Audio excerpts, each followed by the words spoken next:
Hey guys, it's me, Liv, and I am bringing you my latest card for this month's Not Too Shabby September Kit of the Month. So I'm using both the Autumn Vibes and the Welcome Fall in this card. So what I'm first going to do is actually do some collaging with the larger stamps in the Autumn Vibes. So I'm using both of the jackets as well as the stamp for the feet that you see here. And I'm taking out some of my Gina K small mini pads that I have. Again, trying to stay in the fall theme colors, so I'm picking out different reds, purples, greens, and oranges here. The base color of this is not really going to matter because I'm going to end up actually doing some paper piecing here, which is different than fussy cutting or anything. It's actually where I'm going to cover it with a different pattern on top. So this is really just to create this base. So I'm just going to go ahead and quickly go through all of my stamp. I'm then going to use some of the different leaves in the two sets, as well as some of the word sentiments for this. Now, from what I remember from the Not Too Shabby shop, this monthly card kit does contain two different stamp sets, papers, ephemera, and it actually comes with a really cool stencil as well, created by my own design team member, Call Me Crafty Al. So be sure to go check out if we have any boxes left, and if we don't, we each month, Jamie, from the owner of Not Too Shabby Shop, does have a card kit that comes out and has all these fantastic elements. So if this is something that you're interested in, be sure to sign up to become a monthly subscriber. So once I have all this, I'm actually going to move on to doing a technique in which I am using another piece of paper in the middle of it in order to do like an edging to it. Now that I have this all stamped up, I'm going to go ahead and just put this right here in the middle using the same exact inks that I used before. So sticking with the orange, the green, red, and this plum type of purple color here. So once I have that all set, I'm then going to go ahead and incorporate the stencil that came with this kit and place it on top. Now this allows this very subtle pattern to come out along this edging that you see. So it wasn't meant to be a huge element here, but I just wanted to come out just a little bit. It brings together what I'm going to do with the center of the card onto the exterior of this card.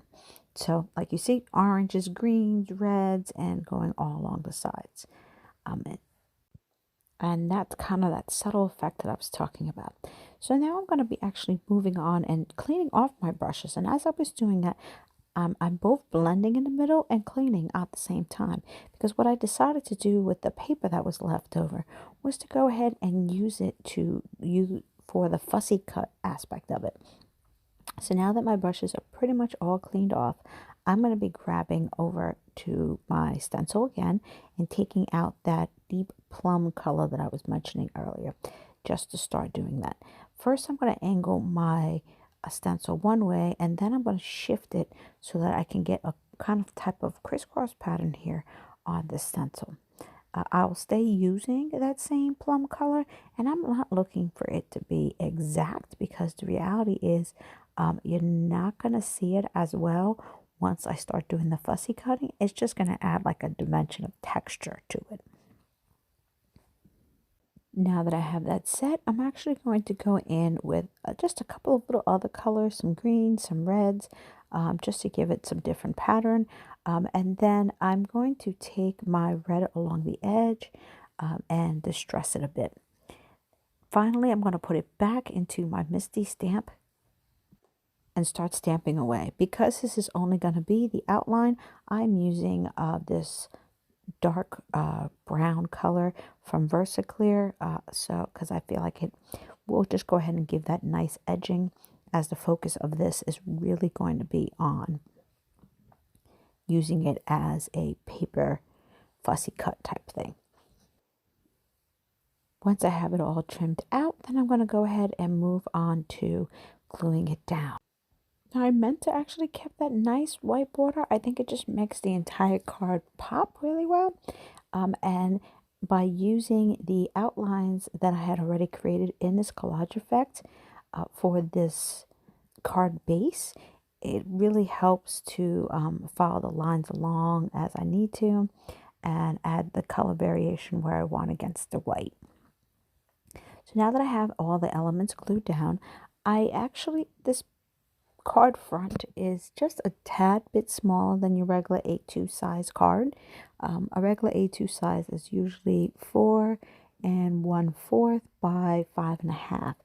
So then I'm going to go ahead and mount this onto a craft cardstock because the brown will help pull it all together here. And then once I have that, I will mount it onto the base of a craft card base. And now my card is all done. I hope you guys enjoyed this really simple one-layer type style card that you can create, and with all of the fantastic products from the Not2Shabby shop. Thank you so much for watching. See you soon.